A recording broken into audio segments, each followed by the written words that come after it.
Eu sei que tem gente que diz que o pior tipo de rejeição é a que não vem com palavras, que o silêncio fala mais alto, que a ausência pesa mais do que o grito. Mas eu posso garantir, nada, absolutamente nada, prepara a gente para ver o próprio colchão jogado na calçada. Meu nome é Lúcia, tenho 56 anos. E naquela manhã, quando abri a cortina do quarto improvisado nos fundos da casa do meu filho, não foi o sol que me acordou. Foi o barulho abafado de risos do lado de fora. Gente comentando baixinho. E então eu vi meu colchão, manchado, encostado no muro da casa, como se fosse lixo esperando o caminhão da prefeitura. Eu congelei. Por alguns segundos fiquei parada ali, segurando a cortina, como quem segura um segredo que nunca quis contar pra ninguém. Era meu colchão, minhas coisas, meu lugar. Respirei fundo, mas o ar entrou como faca. Fedia a humilhação. Aquele colchão não era só um pedaço de espuma velha. Era onde eu descansava depois de dias cozinhando, lavando, limpando. Era onde eu chorava baixinho à noite, quando ouvia portas sendo fechadas sem boa noite. Era o único canto da casa onde eu ainda me sentia um pouco eu. Desci as escadas devagar. Ninguém estava na cozinha. A casa, pela primeira vez, estava em silêncio. Um silêncio que gritava.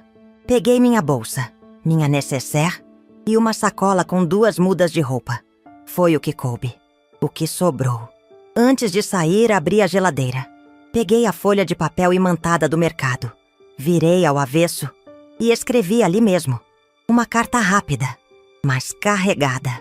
Anos e anos de silêncio saíram em frases curtas. Fui mãe quando ser mãe doía. Fui avó sem pedir nada. Fui presença, ajuda, muro e escudo. E vocês me jogaram na rua como quem descarta uma sobra. Agora lidem com o vazio que deixei. Coloquei o papel de volta com o imã. Peguei as chaves. Não bati porta. Não deixei bilhete dramático na mesa. Saí como entrei, sem alarde. A diferença é que dessa vez, eu saía sabendo que não ia voltar. O sol do lado de fora me cegou por um instante, mas não tanto quanto aquela cena. O colchão ali, tombado, sujo, com uma fronha ainda pendurada na beirada. Como se dissesse, até sua cama foi convidada a sair antes de você. Peguei o celular e chamei um carro por aplicativo. O motorista não falou nada. E eu também não. Mas quando ele olhou pelo retrovisor e viu meus olhos vermelhos, ele só disse, quer que coloque uma música calma? Neguei com a cabeça. A calma não viria de fora. No caminho, lembrei da noite anterior. Rafael, meu filho, chegou em casa com os olhos pesados. A janta estava na mesa. Perguntei se queria que eu esquentasse. Ele disse, mãe, a gente precisa conversar. Meu coração soube antes das palavras. Ele não gritava. E isso doía mais. A gente acha que tá na hora de você ter seu espaço. Eu perguntei. Seu espaço? Como assim? Ele desviou o olhar. A casa tá apertada. As meninas estão crescendo. A gente precisa reorganizar as coisas. Reorganizar? Me tirando? Ele não respondeu. Apenas disse. Vai ser melhor pra todo mundo. Não chorei na frente dele, mas o vazio que ficou no peito era do tamanho de um quarto inteiro. Agora, dentro do carro, olhava a cidade passando pela janela como quem vê um filme, em que foi só figurante. E ainda assim, doeu sair da tela.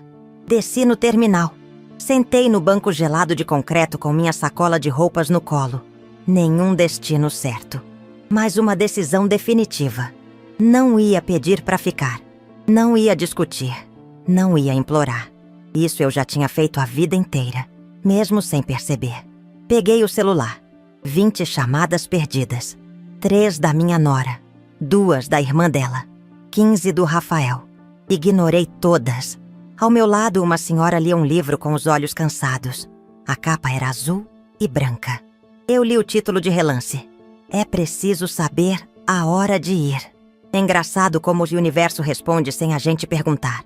Ali, naquele banco, com o colchão ainda fresco na memória e as palavras engasgadas na garganta, eu entendi. Ninguém nunca me expulsou de verdade. Eu é que nunca aceitei que não precisava mais pedir permissão para existir.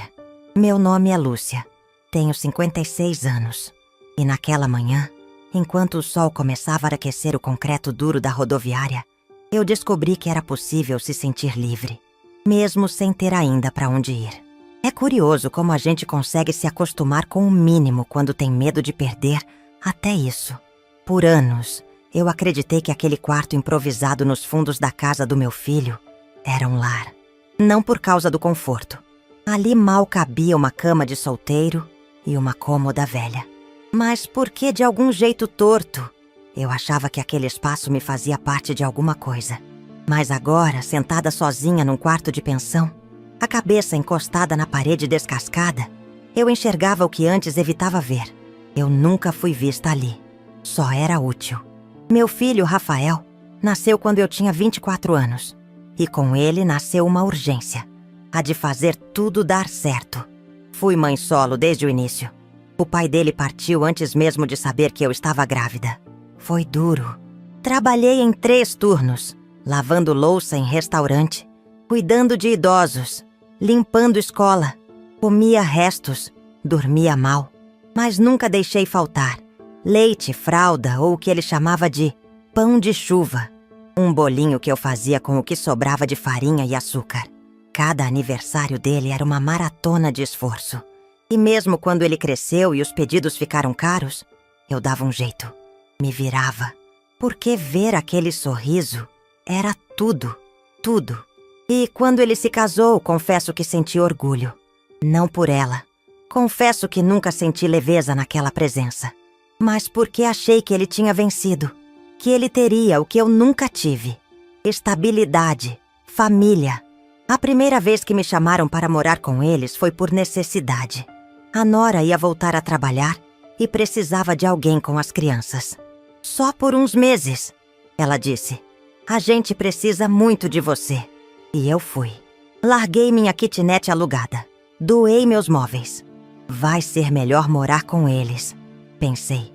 Menos despesas, mais tempo com os netos. No começo, até me senti útil. A mais velha me chamava para contar os sonhos. O bebê dormia no meu colo. Fazia almoço, lavava roupa, buscava remédio.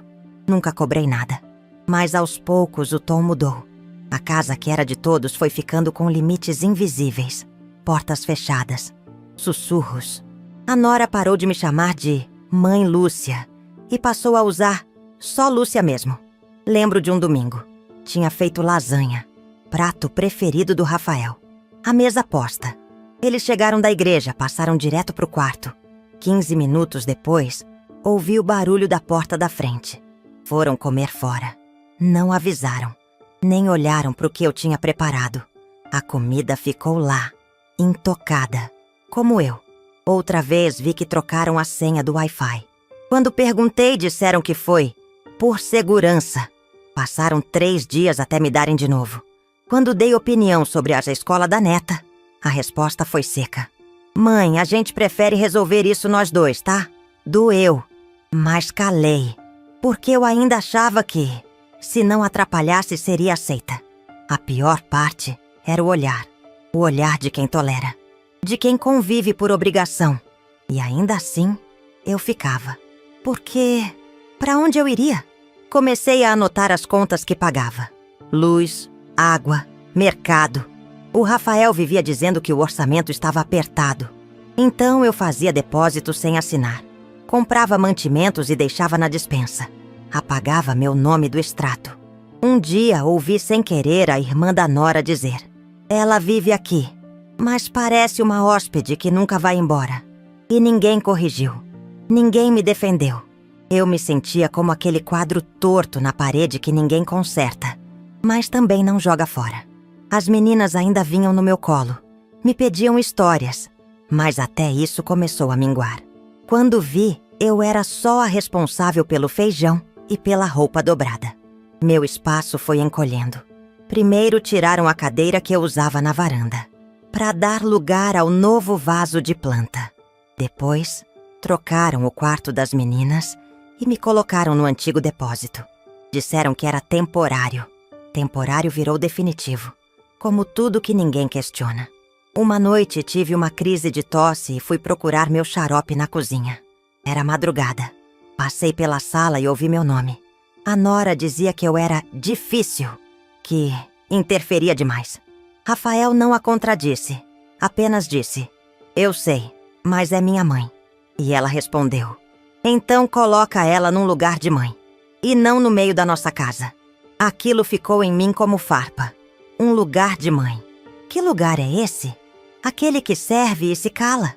Naquela noite, escrevi no meu caderno: "Estou virando pó onde deveria ser raiz." Na manhã seguinte, Rafael me chamou para conversar. A conversa que terminou com o meu colchão na rua.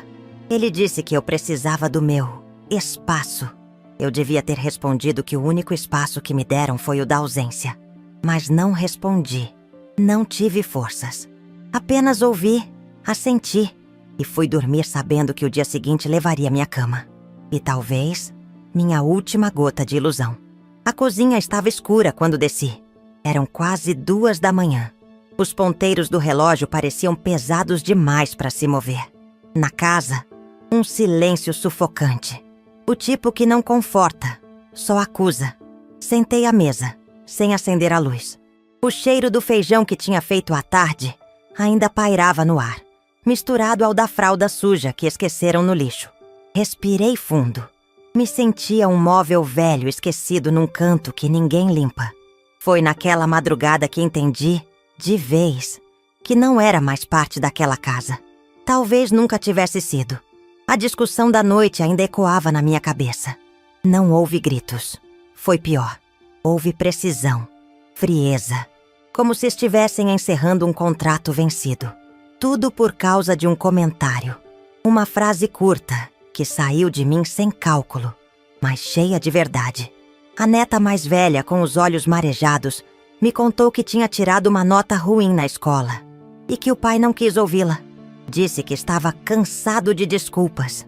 Eu tentei interceder. Talvez ela só precise ser ouvida, Rafa. Às vezes a gente cobra tanto que esquece que criança sente tudo. Ele me cortou com um olhar. "Mãe, por favor, não se mete." Na frente dela, da menina, que arregalou os olhos e depois baixou a cabeça. Mais tarde, ele bateu à minha porta. Eu e a Júlia conversamos. A gente acha que passou do limite.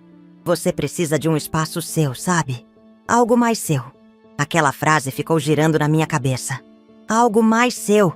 Como se eu estivesse ocupando algo que nunca foi meu por direito. Depois que ele subiu, fiquei ali, deitada no colchão, com o teto rachado me encarando de volta. Não chorei. Não naquela hora. Me senti vazia. O tipo de vazio que não vem da falta, mas da sobra. De tempo, de silêncio, de indiferença. E foi aí que eu decidi. Eu ia sair, mas sair diferente. Pela primeira vez, sem dobrar o corpo para caber no afeto dos outros. Sem dar explicações, sem pedir desculpas por ter sido presente. Levantei. Peguei uma folha velha na gaveta da geladeira, uma propaganda de supermercado, e virei ao verso. Escrevi com calma, com uma caneta azul que falhava de vez em quando. As palavras vinham como memórias, lentas, doloridas, mas exatas. Fui embora, não por raiva, mas por exaustão. Durante anos me fiz pequena para caber no que vocês chamavam de família.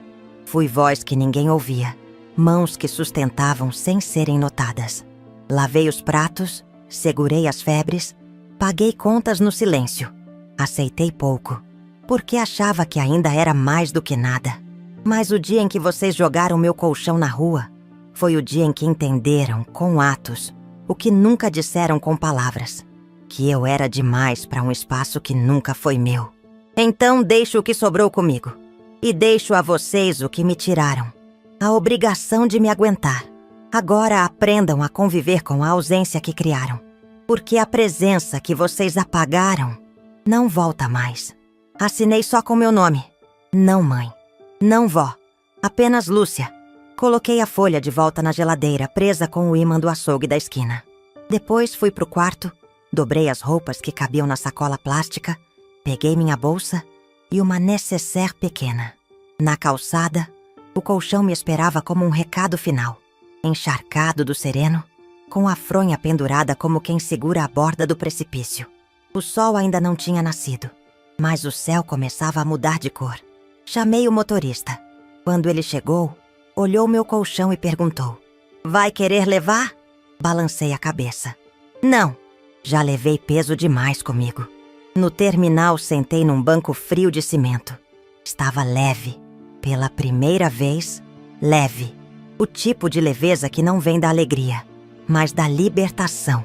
Foi ali que começaram a chegar as mensagens. Primeiro da Júlia. "Lúcia, por favor, não faça isso." Foi um mal-entendido. Depois, da irmã dela. "Você sabe que ele só estava nervoso. Ele te ama do jeito dele." E por fim, do próprio Rafael. "Mãe, por favor, me atende. A gente precisa conversar." Eu errei. O celular vibrou por horas. Não respondi. Não porque não doeu, mas porque, pela primeira vez, eu sabia que responder seria voltar para o mesmo lugar de onde saí. E eu não cabia mais ali. Liguei para uma antiga colega de trabalho, Dona Selma. Morava sozinha e sempre dizia que se eu precisasse, o quartinho dos fundos estava disponível. Perguntou se era coisa séria. Respondi: "É coisa de vida." Naquela noite, dormi numa cama de solteiro, com um cobertor de lã e cheiro de lavanda. A janela rangia quando o chuvento passava. Mas, estranhamente, eu dormi. Pela primeira vez em muito tempo. Sem medo de incomodar. Sem precisar pedir permissão para existir. Os primeiros dias no quartinho da Dona Selma foram silenciosos, mas não tristes. O silêncio ali era outro. Não aquele que grita exclusão, mas o que ensina, escuta. Um silêncio que respira com a gente, que acolhe. O quarto era pequeno, sim. A parede descascada mostrava marcas do tempo. E o ventilador fazia um barulho engraçado, como um suspiro antigo. Mas ali, cada coisa tinha seu lugar. E eu também. Dona Selma era dessas mulheres que já viveram demais para se importar com etiqueta. No primeiro café, olhou nos meus olhos e disse: "Aqui, você não precisa agradecer toda hora. Só vive." Na primeira noite, dormi direto, sem acordar no meio da madrugada tentando lembrar se tinha desligado o forno, se alguém precisava de mim, se eu ainda existia além das tarefas. Acordei com o cheiro de café fresco e bolo de fubá vindo da cozinha. Me dei o direito de ficar alguns minutos na cama só ouvindo o mundo. No segundo dia, fui até o banco. Aquela conta esquecida, onde anos atrás caiu uma indenização trabalhista, ainda existia. Eu lembrava bem. Foram 12 mil reais que ganhei após quase 20 anos de serviço numa escola pública. Dinheiro que guardei para uma emergência. Nunca usei. Sempre pensei que meu filho pudesse precisar mais do que eu. Mal sabia que um dia a emergência seria eu mesma. Olhei o extrato com um misto de culpa e alívio. Estava tudo ali, intocado. Era como se a Lúcia de anos atrás já soubesse que um dia a Lúcia do futuro teria que se reconstruir do zero. Com parte daquele dinheiro, aluguei um pequeno apartamento em um bairro modesto. 2 cômodos, luz natural na janela, um vaso de samambaia herdado da Dona Selma. Pela primeira vez, pendurei cortinas do meu gosto. Escolhi a colcha. Comprei um espelho grande. Me vi inteira nele, pela primeira vez em muito tempo. Comecei a anotar meus dias num caderno novo. Não era um diário. Era um inventário de mim. De como eu estava. Do que sentia. Das pequenas vitórias. Hoje comprei flores para mim mesma. Hoje sentei no banco da praça e ninguém me pediu nada. Hoje me senti leve por existir sem função. Num domingo de sol, caminhei até uma feirinha local. Comprei pão de queijo e sentei num banco da praça. Vi mães com filhos, casais discutindo por bobagens, idosos jogando dominó. E ali, no meio da vida comum, eu me dei conta. A invisibilidade que eu carregava não era minha. Foi imposta. E agora ela estava ficando para trás. Uma tarde, no mercado, vi Rafael. Ele estava na fila do caixa com as meninas. Não me viu. Ouviu e fingiu que não. Não sei. E pela primeira vez, isso não me corroeu por dentro. Parei. Observei. A mais velha estava maior, cabelos presos com o elástico que eu dei de presente meses atrás. Me deu um nó na garganta, mas não foi dor. Foi saudade sem exigência. Não me aproximei. Não por mágoa, mas por escolha. Porque percebi que amar também é saber quando se afastar. E que presença não se implora. De noite escrevi no caderno. Hoje vi meu passado andando de mãos dadas com meu sangue. E deixei passar. Recebi convite de uma antiga colega para trabalhar meio período numa pequena cantina de bairro. Aceitei. Não pelo dinheiro, que ajudava, claro, mas pela rotina, pela sensação de ter um propósito que não me apaga. Ali, chamavam meu nome com gentileza. Diziam, obrigada. E isso depois de tantos anos sendo só mãe ou avó, foi como ouvir meu nome pela primeira vez. No fim do mês, comprei uma pequena mala de viagem. Cor vinho. Passei dias olhando para ela sem destino definido. Mas aquilo me dizia, você pode ir. Também retomei uma amizade antiga. Rosane. A gente trabalhava junto anos atrás.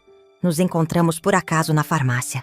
Ela segurava um remédio e eu, um shampoo. Rimos. Ela me disse, achei que você ainda estivesse com seu filho.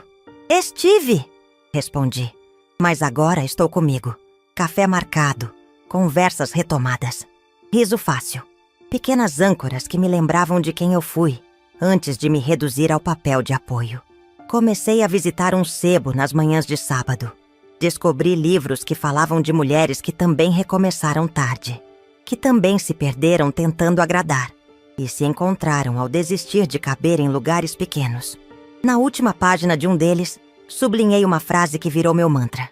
Você não nasceu para caber em espaços que te diminuem. Naquela semana, choveu. Uma chuva forte, dessas que molham a alma. Em vez de fechar as janelas, deixei abertas. O cheiro da terra molhada invadiu tudo. Fiz chá de camomila, sentei na poltrona e pensei. Talvez eu nunca tenha sido invisível. Talvez só estivessem olhando para mim pelas lentes erradas. A mulher invisível que habitava aquela casa deixou pegadas. Mas agora quem caminha sou eu. Alguns lugares falam com a gente sem abrir a boca. A praia onde levei Rafael quando ele tinha 7 anos era um desses. Ele corria na areia com os pés descalços, ria alto, gritava meu nome. Eu ficava sentada na canga com um sanduíche mal feito na bolsa e uma paz imensa no peito. Porque ali, naquele instante, era só eu e ele. E aquilo bastava. Voltei àquela mesma praia, sozinha, 17 anos depois. O mar continuava o mesmo, imprevisível, profundo, calado, como eu.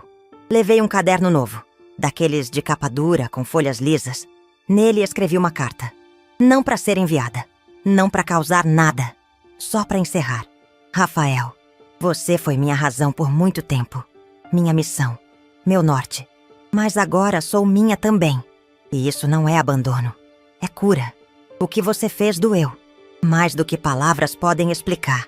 Mas eu não vim aqui para cobrar, vim para deixar o que ficou pesado, deixar o que não era meu e seguir, com leveza, com verdade, com amor, o tipo que não precisa se ajoelhar para ser aceito.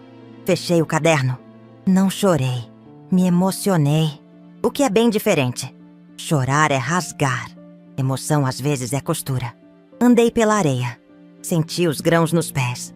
O vento bagunçando meu cabelo curto. A água tocando os tornozelos. Cada passo era um reencontro. Comigo. Com a mulher antes da mãe. Antes da culpa. Antes da tentativa de caber. Levei uma flor comigo. Um girassol. Enterrei na areia. Como símbolo de uma despedida silenciosa. Não precisava de plateia. A liberdade nunca gostou de aplausos. Naquele instante me dei conta.